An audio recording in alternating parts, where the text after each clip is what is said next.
President Obama and German Chancellor Angela Merkel endorsed a Jewish state and a Palestinian state while speaking out against the Palestinians seeking statehood unilaterally through the United Nations. Meanwhile, the UN's High Commissioner for Human Rights condemned Israel for firing at those that were attempting to invade her borders over the weekend. It's back to the Middle East today for politics and religion. Look, there are two things I don't discuss: politics and religion. In my house, we don't talk about politics and we don't talk about religion. I'll talk to you about anything except politics and religion. I never talk about politics and religion. Politics determines how we'll live here on earth. Religion determines how we'll live forever. I'm Irvin Baxter. I think it's time we talk about it.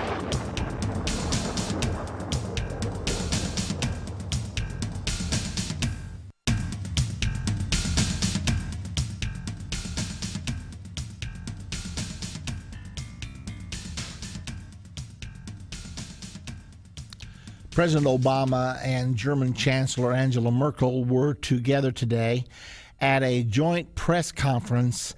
They called on the establishment of a Jewish state for Israel alongside a Palestinian state for the Palestinian people.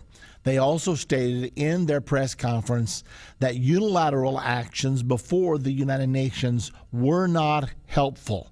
Now, the reason we've got to talk about this today, and we haven't been on the subject for several days now, is because there's something coming up that is of huge prophetic significance.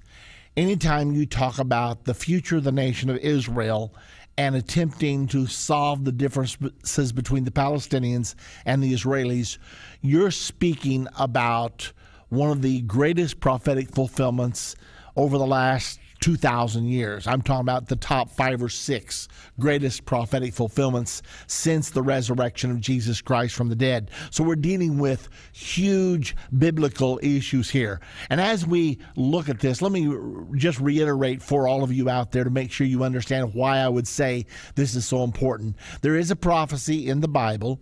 It states that the world community will confirm the Abrahamic covenant with Israel for a period of time. Now, the Abrahamic covenant is the covenant that God made with Abraham in Genesis chapter 15, verse number 18, when he said, "This land on which you dwell will be yours and your descendants after you forever." Well, that's what's at issue now. The most disputed international issue in the world is Israel's right to exist in the Middle East. There are many nations who say, we don't believe Israel has a right to exist. We don't believe the nation of Israel should have been formed in 1948. And Hamas, for one, who exists at the mercy of Israel. Israel could go in there and wipe them out in 24 hours. So they exist at the mercy of Israel, yet they adamantly say Israel has no right to exist. And our number one goal is to destroy the nation of Israel. So those are the tensions that you're dealing with. Now, we know that President Clinton, President Bush, and now Barack Obama have made mighty efforts to bring about peace in the Middle East, and even other presidents before them, President Carter, President Bush Sr., all of them have tried their hand at bringing about a peace agreement in the Middle East, all of them ending up in frustration.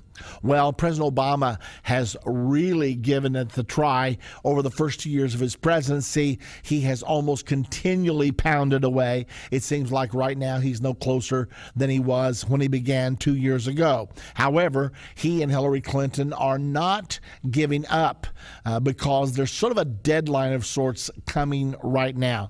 The Palestinians 2 years ago in 2009 said that in 2 years they could be ready to rule themselves.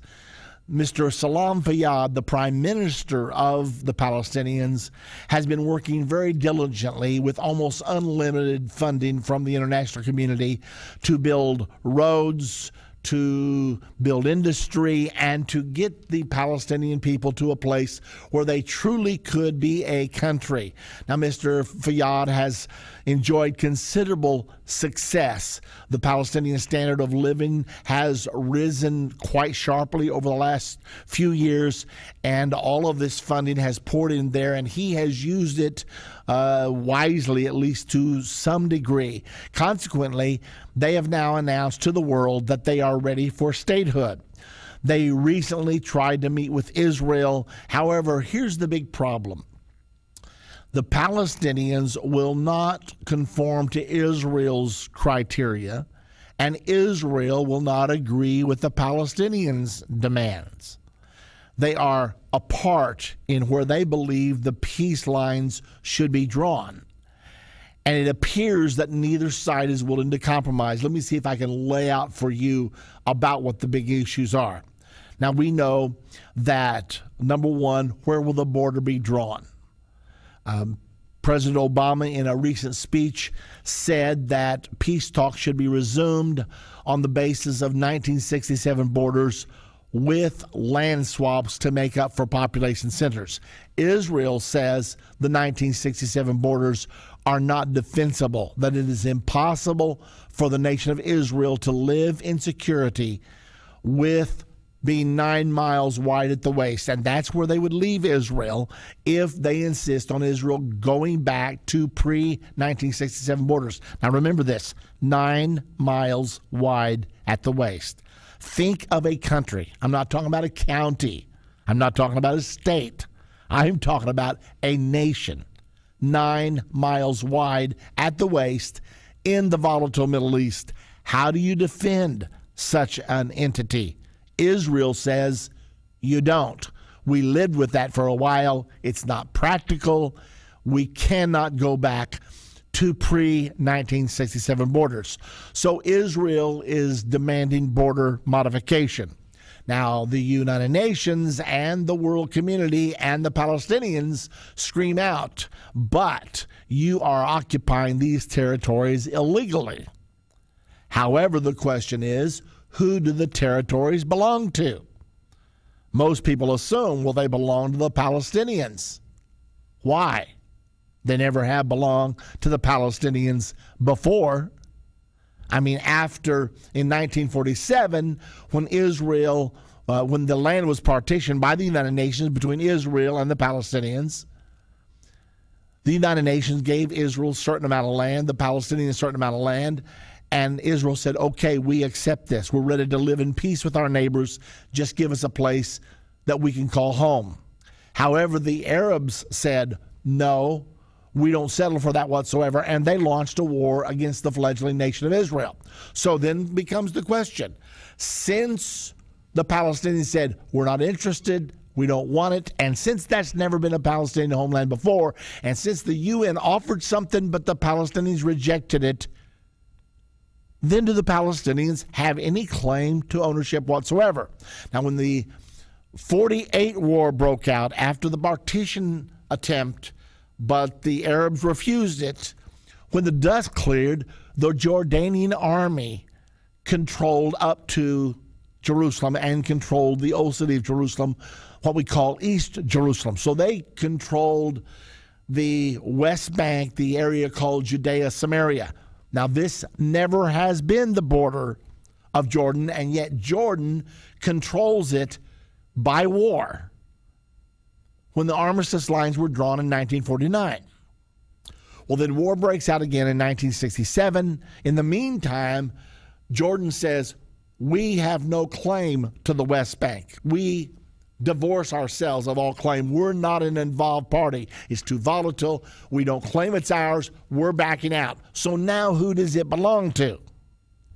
Well, the UN resolution said that borders should be negotiated by mutual agreement with trading land for peace. But they did not say that Israel had to give all the land back, and they knew when they drew up the resolution they did not say that, because they saw at the time that Israel did not have secure borders. So to try to say that Israel is illegally occupying the land is simply not true, even though it's been said over and over and over and over again until everybody believes it. But the fact is that is not true. That land was under a British mandate. Then the British withdrew. Then the UN tried to create an Israeli state and a Palestinian state. The Palestinian states said, no, thank you. We're not interested in your solution. And so they triggered a war. So the British are gone. It belongs to no one. A war is triggered when the dust clears. The Jordanians, whose border is on the other side of the Jordan River, now control all the way to East Jerusalem, the area of Judea, Samaria. So that state of affairs goes on for 19 years, from 1949 until 1967. Hostilities break out again, and Israel says to the Jordanians, look, we really don't have a quarrel with you. We really don't want to fight you. If you'll stay out of this war, we will not bother you. The Jordanians said we can't do that. Our Arabic brethren are fighting against the Zionist entity, and we simply cannot stand idly by. So Jordan jumps into the war. Israel retaliates. Israel now defeats Egypt in the south, catching her air force on the ground, wiping it out, and defeats Syria in the north, taking the Golan Heights, from which Israel had been shelled for the last 19 years. And then she sweeps all the way to the Jordan River and takes the land that was historically Judea, Samaria, the land of the nation of Israel. Now, the Palestinians never did control this land, never. But all of a sudden, the myth has been created that this is Palestinian land that the Israelis took from them. It could be argued that it's Israeli land that the Romans took for them way back in, 70 A.D.? However you want to say it, it's disputed territories at the best. Well, now then, they're trying to get an agreement. Israelis say, look, we know the Palestinian people need a homeland. They've never had a homeland, haven't seemed to want one. They've lived in the area with Gaza sort of being their headquarters ever since the days of Samson. You all remember that Samson went down to the Philistine Delilah. She became his girlfriend. So he went down to Gaza to date her. Well, that's the center of Palestinian population today, just like it was 3,000 years ago, 3,500 years ago, actually. So the Philistines of the day of David and Goliath, the day of Samson, those are the same Palestinians. The word Palestine and Philistine is the same word. Yasser Arafat always called Palestine Philistia because that's what it is. Okay, so now then they're trying to say, but we should have Judea, Samaria as a Palestinian homeland, and we should have Jerusalem as our capital. Why? Jerusalem has never been the capital. But yet now then, for some reason, the nations of the world are siding against Israel and against the Word of God, expressly described in the Bible, saying, you've got to give your homeland, your promised land. God doesn't know what he's talking about. This is not supposed to be your land. This is supposed to be the land of the Philistines. So that's the table as it is set right now. We'll talk more about it after this break.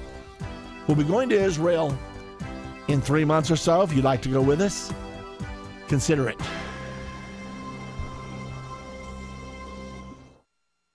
Endtime Ministries presents End of the Age, a 30-minute commercial-free TV show hosted by Irvin Baxter.